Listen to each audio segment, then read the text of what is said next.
Okay mga guys ang atong content karon mga guys kay atang napunta sa timbangan mga guys para sa San Francisco mga guys. To ana di mga guys nanay nakakuha San Francisco mga guys.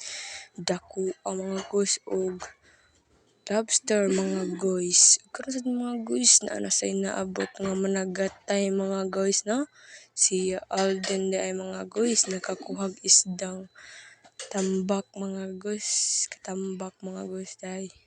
Nga katambak to nga isda mga guys ug naapoy lambay nakakuha mga guys. Na si Alden mga guys nakakuha og lambay mga guys. Pasensya na mga guys ha, murag mubo na tang video karon mga guys. Una sa tamukuan sa mga lambay mga guys at sa pakita ang amo ang palibot mga guys no sa dagat mga guys. Grabe kalinaw mga guys. Shout out Lawrence Alikaway. Ay, mo dito yung akong ug murag diri na lang ko to bang atong video mga guys. Bye bye. I love you all. Please subscribe.